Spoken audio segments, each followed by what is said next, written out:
नमस्कार बंधुगण, आज आम एक सुस्वादु खाद्य प्रस्तुत करवा चाइनीज मंचूरियन। यही खाद्य अत्यंत स्वादिष्ट एवं सहजरे प्रस्तुत होता है। प्रस्तुत प्रणाली जानवा वीडियोटी को संपूर्ण देखंतु। समय नष्ट न करी चलंतु आरंभ करिवा। प्रथमे मु काटिकी रखिथिबा बंधाकोबी को नेछि और सेथिरे ग्रेट करी रखिथिबा गाजर बीन्स नेछि। सेथिरे आवश्यक परिमाण लूण, अदा रसुण कंचा लंकार छेचा और टिके गरम मसला, गोलमरिच गुंड टिके 3 पीस ब्रेड को काटिकी नेछि। ये सब को भल भाव मिसाई दे 15 मिनिट रेस्ट दबा रखिदेबा।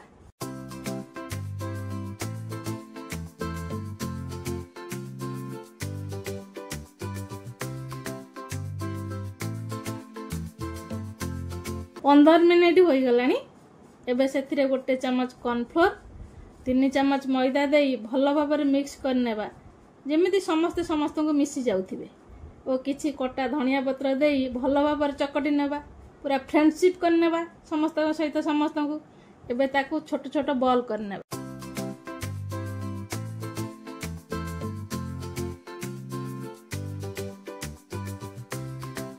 कड़ारे किछि रिफाइन तेल दे गैस रे गरम होगा को बसैछि।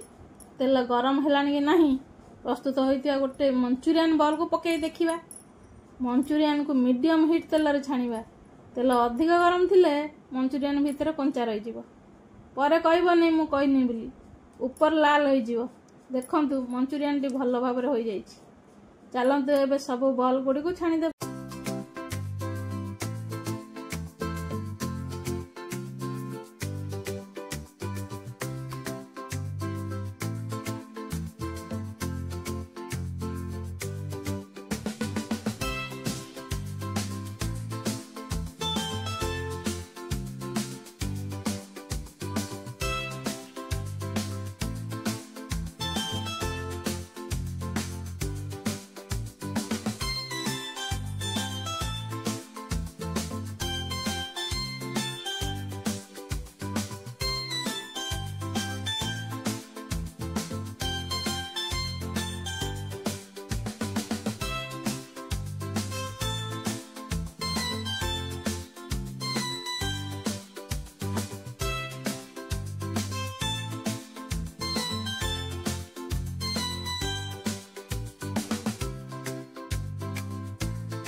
एबे गैस रे फ्राई पैन बसाई सेथिरे किछि सोरिष तेल देबा।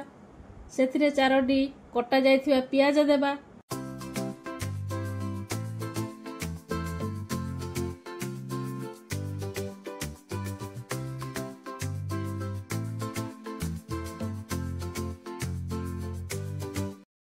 पियाज को 5 मिनिट जरिया पर्यंत अपेक्षा करंतु। आउ किछि कंचा लंका, अदा और रसुण छोट छोट, अति छोट छोट करिवेनी, मीडियम काटिबे। छोट छोट करी काटी पकाई भल भाव गोळांतु। एबे सेथिरे किछि लूण, कलर गुंड, लंका गुंड थिले भी देबे और धनिया गुंड पकाई भल भाव मिसाई देबा।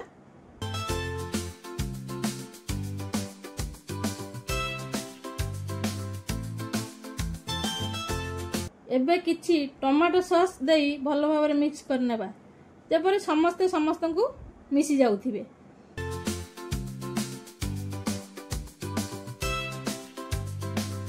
अल्प टिके पानी दे भल भाव 5 मिनिट मिक्स करनेबा।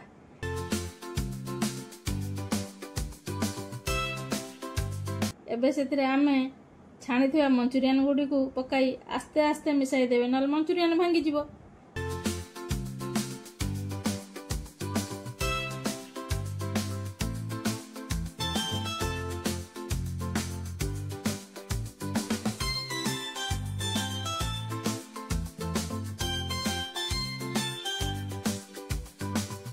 एबे सेथिरे किछि कटा धनिया पत्र देबा। एबे प्रस्तुत हो गला हमर सुस्वादु चाइनीज मंचूरियन। तेबे बंधुगण एही मंचूरियन तैयारी करिवार हमर उपाय थिला। जदि आपण एही वीडियोटी को पसंद करंती तेबे दया करी प्लीज याकू लाइक और सब्सक्राइब करंतु। परवर्ती वीडियो रे देखाहेबो। से पर्यंत खुशी रुहंतु, भल खांतु। वीडियोटी को संपूर्ण देखिथिबारु आपण माननकु धन्यवाद।